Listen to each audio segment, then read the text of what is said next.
নমস্কার, সকলকে স্বাগত জানাই আজকের আরো একটি নতুন এপিসোডে। আমি দীপ চ্যাটার্জি রয়েছি আপনাদের সঙ্গে। আজকে বারুইপুর নিয়ে পশ্চিমবঙ্গ কার্যত আরজি করের পরে আবার একটা উথাল পাতাল পরিস্থিতি এবং বারুইপুরের যে ন্যাক্কারজনক ঘটনা, সেই ন্যাক্কারজনক ঘটনা নিয়ে গতকাল তো আপনাদের সামনে লাইভে প্রোগ্রাম করেছি, কিন্তু সেই সময় হাতে এত বিপুল পরিমাণে ইনফরমেশন তথ্য ছিল না। কিন্তু আজকে আপনাদের জন্য বারুইপুরের সেই চাঞ্চল্যকর সিসিটিভি ফুটেজ নিয়ে এসেছি, যেখানে ওই ছাত্রীটিকে এক ব্যক্তিকে নিয়ে যেতে দেখছি এবং কেন সে নিয়ে যাচ্ছে সেই বিস্তারিত আলোচনা আপনাদের কাছে এই এপিসোডে করব। এই এপিসোডে আমি দেখাবো বারুইপুরের ঘটনায় সেই নাবালিকার পিতা পূর্ণাঙ্গ কি বলছেন, বক্তব্য কি দিচ্ছেন আপনাদের শোনাবো। দেখাবো বারুইপুরের ঘটনা নিয়ে আজকে বর্তমান মুখ্যমন্ত্রী এই প্রথম মুখ খুলেছেন আজ সকালে এবং তিনি কি ক্যামেরার সামনে বক্তব্য দিয়েছেন, সাথে সাথে অগ্নিমিত্রা পাল কি বলেছেন আমি আপনাদেরকে দেখাবো। এবং এই এপিসোডে পুলিশের সম্বন্ধে যে গাফিলতির অভিযোগ উঠছে, এলাকাবাসী যে গাফিলতির অভিযোগ তুলেছে, সেই বিষয়ে আপনাদেরকে আলোকপাত করব এবং একটি মারাত্মক ভিডিও আপনাদেরকে দেখাবো, যেখানে আপনারা সকলেই শুনেছেন এই বারুইপুরের ঘটনায় যারা দোষী ছিল তাদেরকে নাকি ছাড়িয়ে নিয়ে এসেছিল এক বিজেপির নেতা, এক মন্ডল সভাপতি বা সাধারণ সম্পাদক, এরকম কিছু শোনা যাচ্ছিল। এবং এই ব্যক্তিকেই কাঠগড়ায় তোলা হচ্ছিল, বিভিন্ন জায়গায় তার ছবি ভাইরাল করা হচ্ছিল। কিন্তু আমাদের হাতে এমন দুটি ভিডিও এসে পৌঁছেছে যেখানে দেখা যাচ্ছে যাকে দোষীদেরকে ছাড়িয়ে আনার অভিযোগে অভিযুক্ত করা হচ্ছিল, সেই ব্যক্তি আসলে অত্যন্ত মানবিকভাবে দোষীদেরকে কিন্তু ধরিয়ে দেওয়ার কাজ করেছে। একথা আমি বানিয়ে বা বাড়িয়ে বলছি না, একেবারে ভিডিও ফুটেজের তথ্য প্রমাণ আমাদের কাছে রয়েছে। আমি আপনাদেরকে সত্যটা দেখানোরই কাজ করি, সে যে দলেরই হোক, আসল সত্য যেন পশ্চিমবঙ্গের মানুষের কাছে পৌঁছে যায়, এটাই আমার মূল দায়িত্ব। এছাড়া আজকের এই ভিডিওতে আমি আপনাদেরকে দেখাবো রাজ্যের বিরোধী দলনেতা, সেটা তো ঋতব্রত বন্দ্যোপাধ্যায়, কিন্তু পশ্চিমবঙ্গের সরকার মমতা বন্দ্যোপাধ্যায়কেই প্রকৃত বিরোধী মনে করেন, এমনটাই মনে হয়েছে গতকাল রাত্রিরে। মমতা বন্দ্যোপাধ্যায় বারুইপুরে পৌঁছাতে পারেন এমন কথা যখনই প্রকাশ পায়, তখনই তার বাড়িকে কার্যত দুর্গে পরিণত করে দেয় পশ্চিমবঙ্গের প্রশাসন। এবং সেইখান থেকেই মমতা বন্দ্যোপাধ্যায় ফেসবুক লাইভ করে কি জানালেন আমি আপনাদেরকে শোনাবো। এবং এই নির্যাতিতার পরিবারের সঙ্গে অভিষেক বন্দ্যোপাধ্যায় তিনি সরাসরি টেলিফোনে কথা বলেছেন, সেই ভিডিও ফুটেজও আপনাদেরকে এই এপিসোডে দেখাবো। সমস্ত কিছু বারুইপুরের বিষয় নিয়েই থাকবে আজকের এই এপিসোড। চ্যানেলটাকে সাবস্ক্রাইব করে দেবেন এবং এই কিউআর কোডটি স্ক্যান করে অতি অবশ্যই হোয়াটসঅ্যাপ চ্যানেলে যুক্ত হয়ে যান, যাতে যে কোনো ভিডিওর নোটিফিকেশন আপনাদের কাছে সঙ্গে সঙ্গে পৌঁছে যায়। এবং অতি অবশ্যই ইন্ডিয়া পালস উইথ দীপ আমাদের হিন্দি চ্যানেলটি আপনারা সাবস্ক্রাইব করে নিন, ডেসক্রিপশন বক্সে লিংক রয়েছে চ্যানেলে। পরিবর্তনের সরকার এবং পরিবর্তনের সরকারের যেটা মূল আমাদের কাছে পশ্চিমবঙ্গে প্রচার করা হয়েছিল যে নারীরা সুরক্ষিত থাকবে এবং এই যে নামক শব্দটা এটা উঠেই যাবে পশ্চিমবঙ্গ থেকে, এমনটাই বর্তমান মুখ্যমন্ত্রী যখন বিরোধী দলনেতা ছিলেন তিনি আমাদেরকে বারবার নির্বাচনী প্রচারে আশ্বাস দিয়েছিলেন। যারা সেই বক্তব্য ভুলে গিয়েছেন একবার আমি চালিয়ে আপনাদের সামনে দেখাতে চাই, দেখুন। কথা দিয়ে গেলাম, মা বোন প্রচুর মহিলা এসেছিলেন, সন্দেহ হয়েছে অনেকে উঠেও পড়েছেন। রেকর্ড করে রাখুন রাজ্যের বিরোধী দলের নেতার কথা। বিজেপি এলে কোর্টে পাঠাবো না, সকালে জমা নেব, বিকালে খরচ করব। যোগী আদিত্যনাথ হেমন্ত বিশ্ব শর্মার দেখানো পথে বাড়ি বাড়ি গিয়ে বলুন। যখন মাননীয় শুভেন্দু অধিকারী বিরোধী দলনেতা ছিলেন তিনি নিজেই এই কথাটিকে রেকর্ড করে রাখতে বলেছিলেন, তাই রেকর্ড করে রেখেছিলাম এবং আজকে আবার চালিয়ে আপনাদেরকে দেখালাম। আজ তিনি রাজ্যের বর্তমান মুখ্যমন্ত্রী, কিন্তু তিনি মুখ্যমন্ত্রী হওয়ার 2 মাসের মধ্যেই এই পশ্চিমবঙ্গে প্রায় 8টি নাবালিকার সঙ্গে এই ধরনের ন্যাক্কারজনক দুষ্কর্মের ঘটনা ঘটে গেল। এবং একটা ক্ষেত্রেও মাননীয় মুখ্যমন্ত্রী শুভেন্দু অধিকারী যেভাবে বলেছিলেন সেইভাবে কিন্তু কোনো রকম আমরা জমা খরচের হিসাব এই রাজ্যে এখনো পর্যন্ত দেখতে পাইনি। আর এই মুহূর্তে আরো একটি চাঞ্চল্যকর খবর, যখন আমি এই ভিডিও শুট করছি আমাদের কাছে খবর এসে পৌঁছালো, আপনারা স্ক্রিনে দেখতে পাচ্ছেন যে ক্যানিং এও এই ধরনের একটি ভয়াবহ ঘটনা কার্যত হতে হতে অল্পের জন্য রক্ষা পেয়ে গিয়েছে। এক 8ম শ্রেণীর ছাত্রী, সে টোটো করে বাড়ি ফিরছিল, তার পেছনে 7 জন যুবক টোটো করে তাড়া করে এবং অবশেষে পুলিশ তাদের মধ্যে থেকে 4 জনকে গ্রেপ্তার করে নিয়েছে। হয়তো এই ঘটনাটি প্রকাশ্যে চলে আসে, সামনে চলে আসে, যদি এটা রাতের অন্ধকার হতো হয়তো বারুইপুরের মতনই আরো একটি ঘটনা আজকে আমরা সাক্ষী থাকতে পারতাম। এই ঘটনাগুলো কেন এই বিপুল পরিমাণে বাড়ছে সেটা অবশ্যই রাজ্যের প্রশাসনের দেখার কথা। একেবারেই অজুহাত দিলে চলবে না যে মমতা বন্দ্যোপাধ্যায়ের আমলেও তো এরকম অনেক ঘটনা ঘটেছে। তবে সেদিন মাননীয় বিরোধী দলনেতা শুভেন্দু অধিকারী যে কথাই বলে থাকুন না কেন, আজকে অর্থাৎ বর্তমান দিনে মাননীয় মুখ্যমন্ত্রী শুভেন্দু অধিকারী তিনি আজকে সকালবেলাতেই এই ঘটনার বিবরণ দিতে গিয়ে বক্তব্য রেখেছেন এবং দোষীদেরকে ছাড়া হবে না সেই বিষয়েও তিনি প্রতিক্রিয়া দিয়েছেন। সাথে সাথে একটি বিষয়কে উস্কিয়ে দিয়েছেন, এর পেছনে কোনো কমিউনাল রেষারেষিও থাকতে পারে। আমি আপনাদেরকে শোনাবো শুভেন্দু অধিকারী, রাজ্যের মাননীয় মুখ্যমন্ত্রী, তিনি আজকে সকালে এই বিষয়ে বিবৃতি দিতে গিয়ে কি বক্তব্য রেখেছেন দেখুন। আমি কালকেই ওনার বাবার সঙ্গে কথা বলেছি। ওনার বাবা বিচার চেয়েছেন। জঘন্যতম ঘটনা, সিট গঠন হয়েছে, পরিবারের পক্ষ থেকে 4 জনের বিরুদ্ধে অভিযোগ দেওয়া হয়েছিল, 2 জনকে গ্রেপ্তার করা হয়েছে, 3 জনকে ডিটেইন করা হয়েছে, যাদের সঙ্গে পলাতক 2 আসামির খুনে কথোপকথন পেয়েছে পুলিশ। পুরো আইজির নেতৃত্বে পুলিশ, এসটিএফ সবাই কাজ করছেন। ওনার পরিবার যা যা চেয়েছেন সরকারের কাছে সেই কাজ সরকার করছে। আমি আশা করি যে তদন্তের মাঝপথে আমার না বলাই ভালো, কিন্তু এটুকু আমি বলে দিচ্ছি, পরিবার যেভাবে জাস্টিস চেয়েছেন, পরিবার সরকার এবং পুলিশের কাছ থেকে যে যে সহযোগিতা চেয়েছেন সেটা তারা পাবেন। মোট 4টি মামলা হয়েছে। একটি এই জঘন্যতম অপরাধের মামলা ছাড়া আরো 3টি মামলা হয়েছে। সম্ভবত আমি এক্ষুনি বলবো না, আমি কাউকে ক্লিয়ারেন্স দিতে চাই না, পুলিশ বলবে। যেটা মব লিঞ্চিং হয়েছে, এর পিছনে একটা কমিউনাল অ্যাঙ্গেল ছিল। রেল লাইনে যেভাবে রেলপথকে উপড়ানো হয়েছে, আমাদের অতীত ইতিহাস মনে পড়ছে। 2019-এর সিএ বিরোধী আন্দোলন বা কিছুদিন আগে ওয়াকফ অ্যামেন্ডমেন্ট বিরোধী আন্দোলন। দ্বিতীয় হচ্ছে সিআরপিএফ এর 2 জন জওয়ান আহত হয়েছে, একটা পুলিশের গাড়িকে জ্বালানো হয়েছে। আপনারা নিশ্চিন্তে থাকুন, প্রথমটার তো বিচার দেব, ক্যাপিটাল পানিশমেন্ট দেব। ওর বাবা যা যা চেয়েছে সব করবে মুখ্যমন্ত্রী। সাথে সাথেই ফোনে কথা বলেছেন এবং আমি খুশি যে ওনারা আমার আস্থা রেখেছেন। বাকি 3টে বিষয় যারা যুক্ত, যারা অতৃপ্ত আত্মা, ভোটে হেরে যারা ঘরে ঢুকে গেছিলেন, এখনো ঢুকে আছেন, এই তিনজন মিলে এই যে 3টে কাণ্ড করেছে না, এদেরকেও কিন্তু ভুগতে হবে। এমন ভোগাবো বুঝতে পারবেন।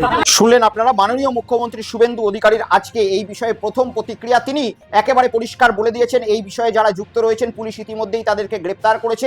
আমি খবর পাচ্ছি এই মুহূর্তে মূল অভিযুক্তকেও গ্রেপ্তার করা হয়েছে, আপনাদের স্ক্রিনে ছবি দেখতে পাচ্ছেন। এবং মুখ্যমন্ত্রী বলেছেন যেভাবে পরিবারের সঙ্গে কথা হয়েছে, পরিবার যেটাই চাইবেন সেটাই তারা করার চেষ্টা করবেন, রাজ্য সরকার করার চেষ্টা করবে। কিন্তু সাথে সাথে একটি ধর্মীয় অ্যাঙ্গেল, কমিউনাল অ্যাঙ্গেলকেও তিনি কিন্তু জিইয়ে রাখলেন। পুলিশের গাড়িতে আগুন লাগানো হয়েছে, এমনকি রেল লাইনে বিক্ষোভ অবরোধ করা হয়েছে এবং মুখ্যমন্ত্রী আগের বেশ কিছু ঘটনার তুলনা টেনে এনে এই ঘটনাকে যুক্ত করলেন। তিনি কিন্তু স্থানীয় মানুষ, তারা কিন্তু পুলিশ প্রশাসনের বিরুদ্ধে গতকাল আগ্রাসন প্রকাশ করেছিল। আমি শোনাবো মাননীয় মুখ্যমন্ত্রীর বক্তব্য, তো আমি আপনাদেরকে শোনালাম, কিন্তু স্থানীয় মানুষ তারা পুলিশের বিরুদ্ধেই ক্ষোভ উগড়ে দিচ্ছিল, এমনটাও কিন্তু গতকাল ভিডিও ফুটেজে প্রকাশ পাওয়া গেছে। আমি শোনাবো আপনাদেরকে স্থানীয় মানুষ তারা ঠিক গতকাল কি বলেছিলেন দেখুন। গরু কাটা বন্ধ, মানুষ কাটা চলবে, সেটাই চলছে। উপর থেকে বসে বসে ভাষণ দিলে হয় না, সামনে করে এসে দেখতে হয় প্রতিটা মার কোন খালি হচ্ছে কেন। শেষে আমাদের গ্যাস বম ছুড়ে মুখ জ্বালা করছিল, লাশ নিয়ে পালাচ্ছিল। পুলিশ এসে পাবলিক আমরা আটকেছি, লাশটাকে আটকেছি। আটকানোর পরে পুলিশ অনেক কিছু অনুরোধ করে কি করে নিয়ে গেছে লাশটাকে, আমরা ছাড়তে চাইছিলাম না। আমার নাম অরূপ নস্কর। মেয়েটাকে যা পজিশন বোঝা যাচ্ছে, কিছু ছেলে ছিল 4 জন, যারা সবই হিন্দু ছেলে, আনন্দ নাম, গোরে নাম, আমাদের এই সামনে ব্যাংকের পিছনে বাড়ি। ওরা সম্ভবত পোস্টমর্টম না করলে জানা যাবে না, তবে ওরা মেয়েটাকে নৃশংসভাবে করে ওরা পাশবিক অত্যাচার করে মেরেছে। পাড়ারই মেয়ে, বাচ্চা মেয়ে, কালকের বিকেল থেকে এনাকে খুঁজে পাওয়া যাচ্ছিল না। তারপরে আমাদের পাড়া পুলিশ প্রশাসনকে তো খবর দেওয়া হয়েছে, কোনো সহযোগিতা করেনি। আমাদের পুলিশ প্রশাসনকে ওর বাবা মা যখন চলে যায়, হারিয়ে যাওয়ার পরে জিডি করা রিপোর্ট আছে। আমাদের পাড়ার ছেলেরা, এই পাড়ার ছেলেরা, ওই পাড়ার ছেলেরা সারা রাত খোঁজাখুঁজি করেছে, পায়নি। রাত্রির বেলা থেকে সন্দেহ হয়েছে, সকালে গিয়েছে ভিডিও ফুটেজ দেখে, দোকানের ক্যামেরার ফুটেজ দেখে আমরা 2 জন ছেলেকে সন্দেহ করেছি। তাদেরকে তোলার পরে আমরা সবাই মিলে গিয়ে, ক্যাম্পের পুলিশ গেছে, কোনো পুলিশ আসেনি, এছাড়া এই বডিটা আমাদের পাড়ার ছেলেরা উদ্ধার করলো। পশ্চিমবঙ্গের মাননীয় মুখ্যমন্ত্রী শুভেন্দু অধিকারী মহাশয় তিনি এই যে ঘটনাটি ঘটেছে, পুলিশের গাড়িতে আগুন লাগানো থেকে শুরু করে এই যে রেল অবরোধ, এই সমস্ত কিছু বিষয় নিয়ে একটি কমিউনাল অ্যাঙ্গেল তিনি বললেন এবং তার প্রশাসন এই বিষয় নিয়ে অবশ্যই তদন্ত করছে। কিন্তু মানুষ কি বলছে, সেখানকার একেবারে স্থানীয় মানুষ বলছে যে পুলিশ কোনো রকম সহযোগিতা করেনি, পুলিশের সহযোগিতা চাওয়া হয়েছিল, এমনকি জিডি পর্যন্ত করা হয়েছিল এবং পুলিশ ছাড়াই স্থানীয়রা সারা রাত মেয়েটিকে খুঁজেছে। দুপুরের দিকে মেয়েটিকে পাওয়া পাওয়া যায় সেখানেও পুলিশ উপস্থিত ছিল না, ক্যাম্প থেকে কিছু কর্মী সেখানে গিয়েছিল। এই কথা তো আমি বানিয়ে বলছি না, আপনি পরিষ্কার দেখতে পাচ্ছেন যে আপনাদের স্ক্রিনে যে ভিডিওটি চালালাম এটা স্থানীয় মানুষদের কথা, অর্থাৎ স্থানীয়রা এক কথা বলছেন, মাননীয় মুখ্যমন্ত্রী এক কথা বলছেন। জানি না এক্ষেত্রে আসল দোষী কারা, কিন্তু এ কথা সত্য যে আমার পরিবারে যদি কেউ হারিয়ে যায় এবং সারা রাত পর্যন্ত খোঁজার পরে যদি সকালবেলার দিকে এই ধরনের একটা ঘটনার শিকার আমরা হই, তাহলে পুলিশকে জানানোর পরেও যদি কোনো সাহায্য না পেয়ে থাকি, একটা অবশ্যই যে রাগ, একটা ক্ষোভ, একটা অভিমান এটা জন্মাবে, এ কথা স্বাভাবিক। তাই এ কথা ফেলেও দেওয়া যায় না যে জনরোষের শিকার কি পুলিশের গাড়ি হয়ে গিয়েছে। তাই এই অ্যাঙ্গেলটাকে অতিরিক্ত সেন্সিটিভ ভাবে দেখতে হবে। কিন্তু এই অ্যাঙ্গেলে একটি ব্যক্তির নাম কিন্তু বারবার ভেসে উঠছে। আমি আপনাদেরকে সেই ফুটেজ শোনাবো যে শান্তনু মণ্ডল নামে এক ছেলে, যিনি নাকি স্থানীয় বিজেপি নেতা, সেই বিজেপি নেতাই পুলিশের কাছ থেকে অভিযুক্তদেরকে ছাড়িয়ে এনেছে। আমি আপনাদেরকে শোনাবো। বেশ কিছু মানুষ এই বিষয় নিয়ে অভিযোগ করছে, কিন্তু আমি আপনাদের কাছে কিছু ভিডিও রাখবো এভিডেন্স হিসাবে, যেখানে এই শান্তনু মণ্ডলকে কিন্তু অভিযুক্তকে ধরে আনতেও দেখা যাচ্ছে। আমি আপনাদেরকে প্রথমে শোনাবো যে বেশ কিছু মানুষ কি শান্তনু মণ্ডল বিজেপি নেতার বিরুদ্ধে অভিযোগ করছে, তারপরে কিছু ভিডিও ফুটেজও দেখাবো, দেখুন। আর আসামিগুলোকে ছাড়িয়ে নিয়ে চলে গেছে শান্তনু মণ্ডল বলে আর একজন ছেলে, আর এই আছে এই জোবানো ছিল জলে। বিজেপি নেতা, দুদিনের নেতা, যে কিনা চারানার ফুটমস্তান, সে নির্দেশ দিয়েছে যে যারা ধর্ষণ করেছে তাদেরকে ছাড়ানো, যাতে পুলিশ ছেড়ে দেয়। শান্তনু মণ্ডল নিজে হাতে পুলিশের হাতে থেকে নিয়ে চলে গেছে, পুলিশ নিজে হাতে শান্তনু মণ্ডলের হাতে তুলে দিয়ে।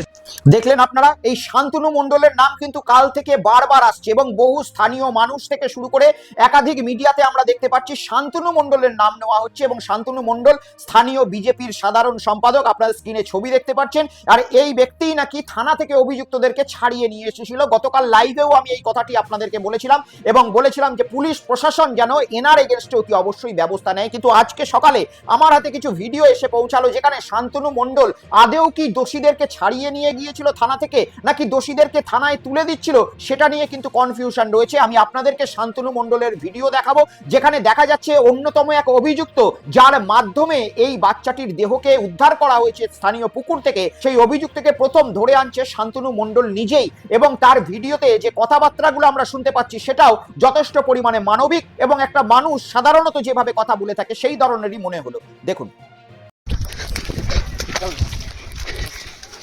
কালকে আবার ফেসবুকে একটা মেয়ে মিসিংয়ের জন্য ছেড়েছিলাম, পোস্ট করেছিলাম। আজকে একটা আসামিকে প্রথমে জেরা করার জন্য ধরা হয়েছিল, জিজ্ঞাসাবাদ করার পরে অনেক তৎপরতার সঙ্গে ওকে নিয়ে পরে এসেছিলাম। পরে এসে খুব মর্মান্তিক ঘটনা, বাচ্চাটাকে নৃশংসভাবে লাস্টে গিয়ে আমরা পেয়েছি। বাড়ির লোক ক্ষিপ্ত হয়ে ওকে মেরে ফেলতে চাইছিল, পালিয়েছে ওখান থেকে। এই অবস্থা দেখুন, ফের ওকে ধরেছি। তো এইরকম সমাজের কীট পতঙ্গগুলোকে কি করা উচিত আপনি দেখুন। একটা মাত্র 12 বছর বয়সের মেয়ে, আপনি ভেবে দেখুন একবার যে এই জানোয়ারগুলো কি করা উচিত। মহামান্য মুখ্যমন্ত্রীকে আমি আবেদন করব যাতে এরকম জানোয়াররা যাতে সমাজের মুখে না চলতে পারে। আর কিছু ভাষা নেই, বলার কোনো এখন ভাষা নেই। কি করে মেরেছি যা খেয়েছিস মশলা খেয়েছিস, হয়তো বাগাজি টাকা নিস, হয়তো সামনে টাকা নেই। ওকে খারাপ কাজ করেছি আমি খারাপ আমি করিনি, শোন এবারে বলে এবারে আমি টাকা পয়সা দিবি, আনন্দ আছে, আর ওরা বন্ধু আছে। তুমি শোনো ভাই, তুমি একটু মানসিকতাটাও দেখাও একটু ভাই। আমার অবস্থাটা দেখছো, তুমিও একটা বাবার, তুমিও একটা মেয়ের বাবা হয়তো হবে, কি বা হয়েছো। তুমি একবার নিজের এটা দেখাও। তোমার যে ভাড়াটা হবে আমি তোমার বঞ্চিত করবো না, আমি তোমার কথা দিচ্ছি। চলো, তোমার যে ভাড়া হবে আমি দেবো। চলো হ্যাঁ চলো, চলো কোথায় দেওয়া হবে চলো। বলে এবার 4 জন এসছে, খাওয়া হয়েছে, টাকা দরকার লাগে, ওকে দেখে দে, টাকা দেওয়া নিবি এখন, ঠিক আছে? ও বলে না, আমি তোর কথা শুনবো না, ঠিক আছে? আমার ঠেকারে ফেলে খরচ করে, ঠিক আছে? মেয়ে ওর ট্রেনে চলে গেছে, মেয়েটা ছেলেছে বলে চুরি করে পাঠিয়ে হয়েছে, আনন্দ চেপে মেরে দিয়েছে, মেয়ে ট্রেনে চলে যেতে পারে। কজন ছিল? 3 জন ছিল, আমাদের 4 জন। খারাপ কাজ কে করেছিস? খারাপ কাজ আমি করিনি, আর সত্যি কথা বলতে হবে না, আমি করেছি।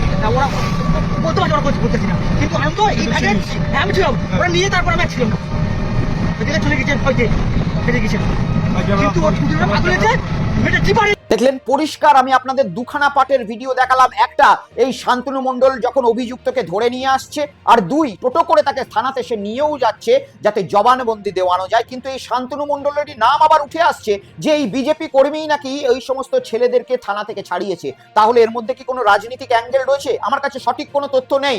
আমি আপনাদেরকে শুধু সত্য দেখানোতে বদ্ধপরিকর এবং আপনাদের কাছে সত্যটা তুলে দিতে চাই। শান্তনু মণ্ডল সে বিজেপি করে বলে তাকে দাগিয়ে দিতে হবে, এই ধরনের মানসিকতা যদি থাকে সেটাকেও আমি একেবারে সমর্থন করব না। তাই যে ভিডিওটি আসলভাবে আমাদের হাতে উঠে এসেছে সেটাও আমি আপনাদের কাছে চালিয়ে দেখাচ্ছি, এবং এই শান্তনু মণ্ডল অভিযুক্তকে যে আসল ধরিয়ে দিচ্ছে তার প্রত্যক্ষভাবে ভিডিও ফুটেজ কিন্তু এই মুহূর্তে পাওয়া গিয়েছে। তাহলে কারা শান্তনু মণ্ডলকে অতি অবশ্যই দাগিয়ে দেওয়ার চেষ্টা করছে, নাকি তারা মিসআন্ডারস্ট্যান্ডিং এ পড়ে গিয়েছে, নাকি শান্তনু মণ্ডলকে টার্গেট করা হচ্ছে ব্যক্তিগতভাবে, এটা তো পুরোপুরি পুলিশ প্রশাসন তদন্ত করে বুঝতে পারবে।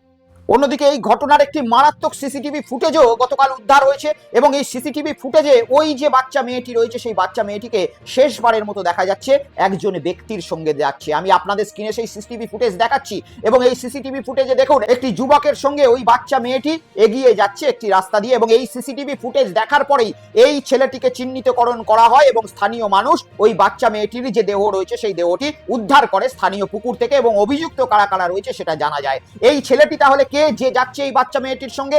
জানা যাচ্ছে যে এই ছেলেটি নাকি আগে থেকেই ওই বাচ্চা মেয়েটিকে ফলো করেছিল এবং তাকে ফুসলিয়ে মিথ্যে কথা বলে তার কাছে বলেছিল যে তার দাদা তাকে অতি অবশ্যই ডাকছে। সে একটি জন্মদিনের বাড়িতে সম্ভবত যাচ্ছিল, কিন্তু তার দাদা ডাকছে, এমন কথাটি শোনার পরেই সে ওই যুবকের সঙ্গে কিছু না ভেবেই চলে যেতে থাকে, এবং এই যুবকটির সঙ্গে একটি জায়গায় ওই চারজনা দেখা করে এবং বাচ্চা মেয়েটিকে ওই জায়গা থেকেই কিডন্যাপ করে নিয়ে যায়। এই বিষয়ে বাচ্চা মেয়েটির বাবা পূর্ণাঙ্গ একটি বক্তব্যও রেখেছে যে আসলে কি হয়েছিল গতকাল। আমি আপনাদেরকে শোনাবো সেই বক্তব্য, দেখুন। কালকে এখন আমার এই বোনের মেয়েটার বার্থডে ছিল। হ্যাঁ, বার্থডে, হ্যাঁ, বোনের মেয়েটার বার্থডে ছিল, এর বাড়িতে যাচ্ছিল, হ্যাঁ, তখন 4:30 বাজে। হ্যাঁ, 4:30 যাওয়ার পথে ওই ছেলেগুলো কোনো রকমের, এর মেয়েরা একই সাইজের মেয়ে, 11 বছর করে বয়স, একসঙ্গে ঘোরাফেরা করে, তো বার্থডেতে নিমন্ত্রণ করে তিনি যাচ্ছিল। যাওয়ার পথে ওরা কোনো রকম অ্যাটাক করে, অ্যাটাক বলতে কোনো রকম গায়ে মাথায় হাত গুলি হয়ে যায়। কি ওর উপর আগে থেকে টার্গেট ছিল সেটা তো আমি জানি না।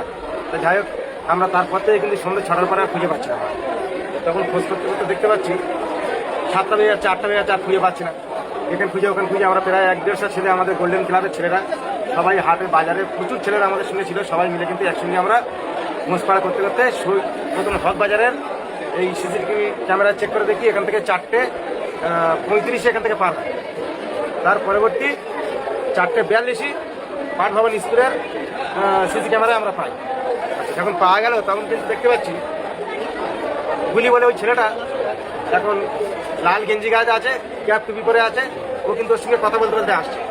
কথা বলতে বলতে আসতে আসতে আবার আর একটা ছেলে রাজু বলে একজন আছে, তার কাছে ফটাং করে চলে গেল। আমরা কিন্তু তখন আমাদের সন্দেহ হচ্ছে, কোনো রকম ক্যাপ টুপি পরে আছে, আমরা কিন্তু আর বুঝতে পারছি না কে ছেলেটা কে ছেলেটা। কিন্তু এই রাজু হাফ প্যান্ট পরে ছিল, ওকে বুঝতে পেরেছি। বুঝতে পেরে এমন সময় ধবধবি তোমার ডাক্তারনা মোড় থেকে চলে যাই আমরা বালি সিমেন্ট যে ব্যবসা করেন নির্মলের বাড়িতে। নির্মলের বাড়িতে গিয়ে নির্মলকে জিজ্ঞেস করলাম, দাদা এই ছেলেটা তো ছেলে লাগে, এই ছেলেটা কি চেনো? বলছে হ্যাঁ, ও তো রাজু। তাই বলছি ওই ছেলেটা কি যোগাযোগ করা যাবে? তখন রাত 3:30 বাজে, তখন আমরা যাই ওই ধবধবি ডাক্তারনা মোড়ে। নির্মল এখন ওর সঙ্গে আমাদের যোগাযোগ করে দিলে রাজুর সঙ্গে কথা বললাম। রাজু বললে হ্যাঁ, ও তো গুলি কাঁতিপাড়ায় বাড়ি, ও পাত্তে এসে আমার সঙ্গে কথা বলে। এবার আমরা মেয়েটার সঙ্গে অনেকক্ষণ ধরে কথা বলে যাচ্ছে, হেঁটে যাচ্ছে, পরিষ্কার ফুটেজ আছে।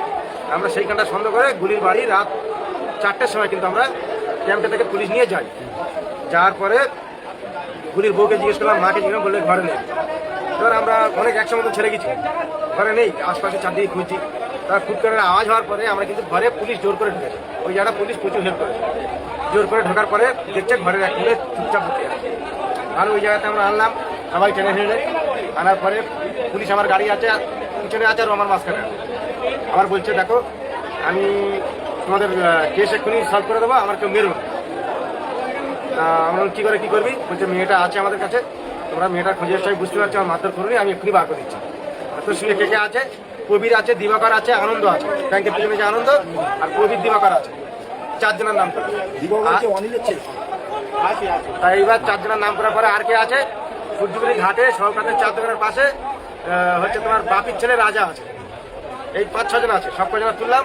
তোলার পর দিবাকর প্রবীরকে আমরা খুঁজে পাই না, তার কারণে এবার খুব মারধর করার কারণে এবার একটা বলছে। তা ভালো, এখন আগের একটা কথা গুলিয়ে গেছে, যেহেতু ওর বউ যখন বলেছে নেই, পুলিশ কিন্তু টেনে বার করে তারপর ওর বোন আমরা কি উল্টো পাল্টা একটু বলে এসছি। বলে আসার পরে ওর এখানে যখন নিয়ে এসছি ফের, ও কিন্তু ওখান থেকে ব্যাক করে আমাদেরকে বলছে চলো আমি কি বার করছি আমাকে মারধর করবো। তা বলে ঠিক আছে চলো, পাদা খাল হেঁটে হেঁটে হেঁটে হেঁটে গিয়ে কোনো জায়গা খুঁজে পেলাম, এখান থেকে আছে ওখান থেকে আছে, এখান থেকে মুখ দিয়ে আমরা থুয়ে দিয়েছিলাম, এখান থেকে গাঁজাকে পাতে গেছি, মেয়েটার মুখ দিয়ে থুয়ে দিচ্ছি। তারপর খুব মারার পরে এইবার বলছে না তোমার মেয়ে সুস্থ আছে, আমরা ম্যাগি করে দিয়েছি, ম্যাগিটা খাচ্ছে। আমি বলছি সুস্থ আছে তুই এখন সকাল 5টা এত করে বলতে পারে। এবার সবাই মিলে বললো তাহলে তুই কি বার করে দিবি, বলে আমার একা নিয়ে চলাই বার বলে আমরা কিন্তু আলিপুরের ভিতরে সুরাজঘাটা হয়ে ওখানে যাচ্ছি অনেকের দিকে থাকে, যেদিকে একটা চওড়া মতন জায়গা। বাড়ি থেকে কত দূর? বাড়ি থেকে কত দূর? আমার বাড়ি থেকে 1 কিলোমিটার। ওখানে পুকুরে পাওয়া ছিল? পুকুরে গিয়ে দেখি চটের বস্তা মুখি কত ঢুকে ঢুকে দেওয়া ছিল। আচ্ছা, কি ধর্ষণ করে মেরেছে? ওটা আমি ঠিক দেখিনি, যদিও আমি ওখানে ভেঙে পড়েছিলাম আর দেখতে পাইনি, তবে দেখতে শুনলাম যতটুকু আইডিয়া স্যার। তোমার মেয়ে কোন ক্লাসে পড়ে? 6-এ পড়ে, ক্লাস 6-এ পড়ে।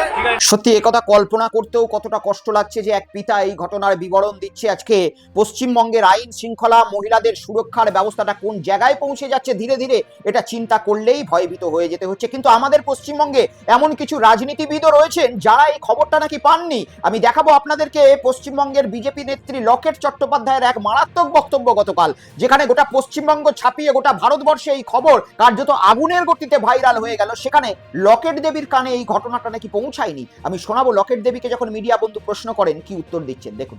আজকে বারুইপুরের ঘটনার ইস্যু শুনেছেন? না, আমি শুনিনি কিছু। আজকে বারুইপুরের ঘটনার ইস্যু শুনেছেন? না, আমি শুনিনি কিছু। আজকে বারুইপুরের ঘটনার ইস্যু শুনেছেন? না, আমি শুনিনি কিছু। আজকে বারুইপুরের ঘটনার ইস্যু শুনেছেন? না, আমি শুনিনি কিছু। ভাবতে পারেন তিনি প্রকাশ্যে এক মহিলা হওয়ার পরে এইরকম একটা বাচ্চা মেয়ের সঙ্গে নির্মম ঘটনা ঘটে যাওয়ার পরে তিনি মিডিয়ার সামনে বক্তব্য দিচ্ছেন যে আমি জানি না, অথচ তিনি জানতেন যে আরজি করের ঘটনায় কারা কারা যুক্ত রয়েছে। সেই সময় নানান বক্তৃতা দিয়েছেন লকেট দেবী, কিন্তু আজকে এই ঘটনার নাকি কোনো কথা ওনার কানে পৌঁছায়নি। আশ্চর্যের বিষয়। আর এই রাজ্যে আরো এক মাননীয় মন্ত্রী রয়েছেন অগ্নিমিত্রা পাল। তিনি তো আমাদেরকে একসময় বলেছিলেন যে আমাদের বাড়ির মেয়েরা রাত্রিবেলায় বেরোবে, যা খুশি পড়বে, যা খুশি খাবে। কিন্তু গতকাল তিনি আবার একটি অন্য কথা বললেন যে এই ঘটনায় যারা দোষী তাদেরকে আদালত শাস্তি দেবে। দেখুন, আগে আমি অগ্নিমিত্রা পালের পুরনো একটি বক্তব্য চালাই, তিনি সেই দিন কি বক্তব্য রেখেছিলেন। আমার পশ্চিমবঙ্গের মা বোনেরা তারা যখন খুশি বেরোবেন, যা পোশাক পরতে ইচ্ছে করে সেই পোশাক পরবেন, আর যখন যা খেতে ইচ্ছে করে সেই খাবার খাবেন। কেউ বলবে না আপনাকে কি পড়তে হবে, কি খেতে হবে, আর কখন আপনার বেরোনো উচিত বা কখন আপনার বেরোনো উচিত নয়। আমরা বলবো না রাত্রির 8টার পর মহিলারা বেরিয়েছে কেন। মন খুলে খোলা আকাশের নিচে বিজেপি সরকারের আমলে নিঃশ্বাস নেই। হ্যাঁ, মাননীয় মন্ত্রী মশাই সেদিন এই কথাটাই বলেছিলেন, 15 তারিখ মে মাসের এই কথা বলেছিলেন যে পশ্চিমবঙ্গে সরকার যেটা বিজেপি গঠন করেছে, যে কোনো মহিলারা যখন খুশি বেরোতে পারবে, যা খুশি পড়তে পারবে। আর আজকেরই খবর, টোটো করে 8ম শ্রেণীর ছাত্রী ফিরে আসছে, তার পেছনে 7 জন ধাওয়া করছে। কাল তো একেবারে 4 জন একটি মেয়েকে বারুইপুরে শেষ করে দিল।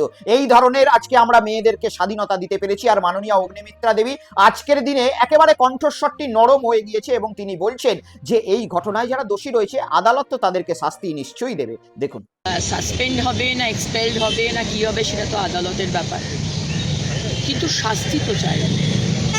সেদিনও আরজি করে প্রথম আমরাই ছিলাম, পরে অনেক দল এসেছিল, তারা হয়তো ক্যামেরার সামনে তারাই হয়তো ছিল, কিন্তু বাবা মার পাশে প্রথম দিন থেকে, প্রথম ঘন্টা থেকে যদি কেউ পাশে থাকে সেটা হচ্ছে অগ্নিমিত্রা পাল, সজল ঘোষ এবং কৌস্তব বাগচি। সুতরাং আবার বলবো, সরকার যখন ছিল না তখনও যেরকমভাবে পাশে ছিলাম, আজকে সরকার এসেছে আজকেও কিন্তু সেইভাবে পাশে, সেইভাবেই কিন্তু আমরা যদি কোনো অন্যায় হয় আমরা কিন্তু ছেড়ে কথা বলবো। দিদি ভাই, আদালত তো শাস্তি দেবে এ কথা আমরা জানি, যে বিচার প্রক্রিয়া দীর্ঘদিন ধরেই ভারতবর্ষে চলে আসছে এবং দোষীদেরকে আদালতই শাস্তি দেয়। কিন্তু আমাদের মনে তো আশা আপনারাই জাগিয়েছিলেন। মাননীয় বিরোধী দলনেতা কি বলেছিলেন আমি তো এই এপিসোডের প্রথমেই শোনালাম, আর এই বক্তব্যটা যখন এপিসোডের প্রথমে শোনালাম আর এপিসোডের মাঝখানে আদালতের কথা যখন আসছে, তাহলে মনে হচ্ছে না যে সেটা সেদিন রাজনীতি করার জন্য আমাদের পশ্চিমবঙ্গের যারা মহিলার পিতামাতা রয়েছে, যাদের মহিলারা এই ধরনের দুষ্কর্মের শিকার হচ্ছে, তাদের বাবা মাকে ভোট নেওয়ার জন্য একটুখানি মেন্টাল সাপোর্ট দেওয়া হয়েছিল। তাই এই ধরনের কথা পলিটিশিয়ানরা তো বারবার বলে পাল্টি করে নিতে পারেন নিজেদেরকে, কিন্তু যারা মাতা পিতা রয়েছে তারা এই কথাগুলো শোনার পরে যখন আবার এই কথাগুলো শোনে, তখন সত্যিই মনটা ভারাক্রান্ত হয়ে যায় এবং পলিটিশিয়ানরা যে সত্যি কি ধরনের মানুষ এটা নিয়ে প্রশ্ন করতে ইচ্ছা করে। অন্যদিকে পালাবদলের পরে পশ্চিমবঙ্গে এত বড় একটি কাণ্ড ঘটলো এবং সেই কাণ্ডে রাজনীতির যাতে ছায়া না পড়ে, যাতে মমতা বন্দ্যোপাধ্যায় এটা নিয়ে ঠিকমতো রাজনীতি না করতে পারেন, এই ধরনের আশঙ্কায় কি পশ্চিমবঙ্গের বর্তমান সরকার করছে? আরে পশ্চিমবঙ্গের বিরোধী দলনেতা তো ঋতব্রত বন্দ্যোপাধ্যায়, বিধানসভায় বিরোধী দলনেতার স্বীকৃতি পেয়েছেন ঋতব্রত বন্দ্যোপাধ্যায়, কিন্তু পশ্চিমবঙ্গের যে পুলিশ প্রশাসন রয়েছে বা পশ্চিমবঙ্গের বর্তমান সরকার রয়েছে তারা কি এখনো পর্যন্ত মমতা বন্দ্যোপাধ্যায়ের অস্তিত্বকে ভয় পাচ্ছে? গতকাল এমনটাই প্রশ্ন উস্কে দিলেন মাননীয় প্রাক্তন মুখ্যমন্ত্রী মমতা বন্দ্যোপাধ্যায়, কারণ এই ঘটনায় যখন শোরগোল পড়েছে রাজ্যে, প্রাক্তন মুখ্যমন্ত্রী মমতা বন্দ্যোপাধ্যায় ডিসিশন নিয়েছেন তিনি বারুইপুরে যাবেন। আর এই খবর ছড়িয়ে পড়তেই প্রাক্তন মুখ্যমন্ত্রীর বাড়িকে কার্যত প্যারামিলিটারি ফোর্স এবং পশ্চিমবঙ্গ পুলিশ দিয়ে ঘিরে ফেলা হয়, এমনকি অভিষেক বন্দ্যোপাধ্যায়ের বাড়ির সামনেটিও ঘিরে ফেলা হয়। আমি আপনাদেরকে দেখাবো সেই বাড়ির বাইরের চিত্র, যেখানে পুলিশ প্রশাসন এবং প্যারামিলিটারি ফোর্স কিভাবে মমতা বন্দ্যোপাধ্যায়ের বাড়ি গতকাল দুর্গে পরিণত করে দিয়েছিল। দেখুন। बारुईपुर में क्या हुआ, हम 1 घंटा पहले यहाँ से गए, आपको हम बोले थे कि विमानदा का एरिया है, विमानदा जरूर जाएंगे। तो दीदी तो मास लीडर है, आज का बात नहीं, दीदी कब की कितनी बार का एमपी है, कितने बार का वो सेंट्रल मिनिस्टर थे, कितने बार का वो चीफ मिनिस्टर थे, वो तो प्रो पीपल मास लीडर है ही। तो वो सोचे थे कि वो जाएंगे, बारुईपुर में इतना हादसा हुआ, इतना घिनौना हादसा हुआ, तो वो जाने के लिए सोचे थे। बस ये क्या हाउस अरेस्ट करके रखा है, या क्या नजरबंदी करके दीदी को वो रुक पाएंगे? क्या सोच रहे हैं ये लोग, हमको पता नहीं चल रहा है। हमको आना पड़ा फिर, क्योंकि इतने सारे पुलिस एडमिनिस्ट्रेशन यहाँ पर खड़ा हो गया, ये पता चल के हमको अचानक बेवजह, इसीलिए हमको इधर आना पड़ा। সব থেকে বড় প্রশ্ন উঠছে আজকে দুটো বিষয়ের উপর। এক, আমাদের পশ্চিমবঙ্গের মিডিয়া বারবার দেখাচ্ছে যে তৃণমূল কংগ্রেস ভেঙে চলে গিয়েছে, মমতা বন্দ্যোপাধ্যায় কার্যত শেষ, তার সঙ্গে আর কেউ নেই। তাহলে পশ্চিমবঙ্গের বর্তমান সরকারকে কেন মমতা বন্দ্যোপাধ্যায়ের কথা মতো তাকে আটকাতে এই বাড়ির সামনে প্যারামিলিটারি ফোর্স মোতায়েন করতে হচ্ছে যাতে তিনি বারুইপুরে না পৌঁছে যান? আর কেনই বা পশ্চিমবঙ্গের বিরোধী দলনেতা তিনি এই ঘটনা নিয়ে কোনো শোরগোল করছেন না? আজকে বিরোধী দলনেতা কোথায়? তিনি রয়েছেন ব্যাংকে তৃণমূল কংগ্রেসের যে অ্যাকাউন্ট রয়েছে সেই অ্যাকাউন্টের দাবি জানাতে শোনা যাচ্ছে গতকাল তিনি ব্যাংকের যাওয়া আসাটা বেশি বাড়িয়েছেন, অথচ এই সামনেই বারুইপুর কলকাতা থেকে 30 কিলোমিটার দূরে, সেখানে বিরোধী দলনেতা পৌঁছায়নি। পৌঁছানো তো দূরের কথা, মিডিয়ার সামনে একটা বক্তব্য পর্যন্ত দেয়নি, যেটা বিরোধী দলনেতার অন্যতম প্রধান কাজ হচ্ছে পশ্চিমবঙ্গের যে 55% বিরোধী মানুষ রয়েছে সরকারের মনোভাবাপন্ন, তাদের নেতৃত্ব দেওয়া। কিন্তু তাদের হয়ে একটা কথাও তিনি না ফেসবুকে লিখেছেন না মিডিয়ার সামনে কোথাও লিখেছেন। আজকে এই মুহূর্তে তিনি নির্বাচন কমিশনে দৌড়াচ্ছেন তৃণমূল কংগ্রেসের লোগো এবং প্রতীক নেওয়ার জন্য। কি করবেন সেটা নিয়ে যদি বিরোধিতাই না করেন সরকারের কোনো ইস্যুর, তাহলে বিরোধী দলনেতা যে তাকমাটা রয়েছে আর গাড়ির উপরে যে নীল বাতিটা রয়েছে সেটা নিয়ে কি শুধু 5 বছর শো অফ হবে? এটারই প্রশ্ন উঠছে আজকে ব্যাপকভাবে। কিন্তু অন্যদিকে মমতা বন্দ্যোপাধ্যায় যে আসল বিরোধী, তার সঙ্গে নেতা, প্রাক্তন মন্ত্রী কিংবা এমএলএরা থাকুক বা না থাকুক, বর্তমান সরকার যে মমতা বন্দ্যোপাধ্যায়কেই আসল বিরোধী মনে করে, সেটা কিন্তু গতকাল বাড়ির সামনে যে প্রশাসনের তৎপরতা সেটা দেখলেই বোঝা গিয়েছে। এবং মমতা বন্দ্যোপাধ্যায় এই বিষয়ে তিনি ফেসবুক লাইভ করেছিলেন, কি বক্তব্য দিয়েছেন আমি আপনাদেরকে শোনাবো, দেখুন। আজকেও বারুইপুরের যে ঘটনা এক মারাত্মক রূপ নিয়েছে, কারণ মানুষ সহ্য করতে করতে মানুষের ধৈর্যের বাঁধ ভেঙে গেছে, যতটুকু আমি শুনতে পেয়েছি। কারণ আমি কোনোদিন জীবনে কোনো দাঙ্গা হাঙ্গামা করার পছন্দ করি না এবং করিনি। আমি ভেবেছিলাম আমি তাদের পরিবারে একাই যাব এবং গিয়ে তাদের শোকসন্তপ্ত পরিবারের সাথে একটু দেখা করবো, তাদের কথা শুনে আসবো। কিন্তু দেখুন, আমার বাড়ির সামনে থেকে একেবারে সমস্ত রাস্তা মোড়ে মাথা থেকে আমার বাড়ি পর্যন্ত রুটমার্চ হচ্ছে এবং পুরোপুরি প্রায় 1000 পুলিশ, সিআরপিএফ থেকে শুরু করে আরো সমস্ত পুলিশ, ছেলে পুলিশ, মেয়ে পুলিশ, গুন্ডা দমন পুলিশ, ডাকাত দমন পুলিশ, গাঁজা দমন পুলিশ, সবাই মিলে সেখানে জমায়েত হয়েছে। তো আমাদের নাকি নজরবন্দি করে রাখা হয়েছে, আমি শুনছি হাউস অ্যারেস্ট করা হয়েছে, মুখে না বললেও এটা তো সেটাই প্রমাণ হয়। এমন কি ঘটলো যে আমার বাড়ির সামনে রুটমার্চ করতে হচ্ছে? এখানে তো কোনো 144 নেই। এমন কি ঘটলো যে এখানে সিআরপিএফ থেকে শুরু করে একেবারে আরপিএফ থেকে শুরু করে একেবারে আইবি থেকে শুরু করে এসবি থেকে শুরু করে সিআইডি থেকে শুরু করে ডিফারেন্ট টাইপের পুলিশ মোবিলাইজেশন করা হয়েছে? কেন? আমরা কি চোর না ডাকাত না? আমি জীবনে কোনোদিনও দাঙ্গা করেছি? যখনই যেখানে মানুষ বিপদে পড়েছে, এমনকি যেটা নিয়ে আমাদের সকল মানুষ দিন রাত জেগেছে, আমিও কিন্তু মিছিল করেছি, প্রতিবাদ মিছিল, এবং সঙ্গে সঙ্গে আমি তার বাবা মার সাথে কথা বলেছিলাম, তাদের বাড়িও গিয়েছিলাম। দেখুন, কেউ আমাকে পছন্দ করতে পারে না করতে পারে সেটা আলাদা ব্যাপার, কিন্তু আমি তো আজকে তোমার কোনো সিকিউরিটিও নেই, আমি তো একা। তাহলে আপনাদের আমাকে নিয়ে এত চিন্তা কেন? আপনারা আমাকে বেরোতে দিচ্ছেন না কেন? আমাকে নিয়ে এত ভয় কেন? আমাকে নজরবন্দি করে রেখেছেন কেন? যদি সত্যি করে থাকে নজরবন্দি, নোটিফিকেশন ইস্যু করুন। তাহলে আমার পাড়ায় লুটপাট করছেন কেন? কোনো গন্ডগোল নেই, কোনো অশান্তি নেই, কোনো কিছু নেই। আপনারা কেন এত পুলিশ মোবিলাইজেশন করেছেন? ইভেন এটাও ভুলে গেছেন শিষ্টাচার। রাতের বেলায় এত পুলিশ মোবিলাইজেশন করে রেখে দিয়েছে। শুনলেন আপনারা, অর্থাৎ মমতা বন্দ্যোপাধ্যায় তিনি যাওয়ার ইচ্ছা প্রকাশ করার সাথে সাথেই, যেহেতু মমতা বন্দ্যোপাধ্যায় যেতে পারেন, এই খবর চাওয়ার হতেই মমতা বন্দ্যোপাধ্যায়কে রাত্রিবেলাতে আটকানোর কি অন্যতম চেষ্টা প্রশাসন গতকাল করেছিল মমতা বন্দ্যোপাধ্যায়, এমনটাই অভিযোগ করছেন। কিন্তু মমতা বন্দ্যোপাধ্যায় ওই নির্যাতিতার পরিবারের সঙ্গে টেলিফোনে কথা বলেছেন। শুধু তাই নয়, অভিষেক বন্দ্যোপাধ্যায় যিনি দক্ষিণ 24 পরগনার অন্যতম এক সাংসদ, তিনিও যাতে সেই জায়গায় না পৌঁছান, শোনা যাচ্ছে তার বাড়িটিকেও নাকি ঘিরে ফেলা হয়েছিল গতকাল রাত্রিরে। এবং এই বিষয়টার পরেই অভিষেক বন্দ্যোপাধ্যায় ডাইরেক্ট টেলিফোনে কথা বলেন, ভিডিও কল করে নির্যাতিতা পরিবারের সঙ্গে কথা বলেন। তার কিছুটা ঝলক আপনাদেরকে এই এপিসোডে দেখাচ্ছি, দেখুন। সামনে ফাঁসি দেওয়া হোক, এমন ভাবে ফাঁসি দেওয়া হোক যেন আর কেউ করার সাথে আমি সারা জীবন সবার পিতা ভয় থাকে। এর জন্য যত দূর যেতে হয় আমরা যাব। আমি কথা দিচ্ছি, আমি নিজে এটা টেক আপ করবো। আমার যতটুকু সামর্থ্য রয়েছে, সীমাবদ্ধ সামর্থ্য আছে, আমি নিজে হাইকোর্ট সুপ্রিম কোর্টের বিচার পাওয়ার জন্য যত বড় আইনজীবী লাগানোর দরকার আমরা লাগাবো। তোমরা এই নিয়ে চিন্তা করো না, কেমন? আমি আছি, আর আমি 2-1 দিনের মধ্যে গিয়ে দেখা করবো। না, আপনারা শক্ত থাকবেন, তার ব্যবস্থা আমরা করব।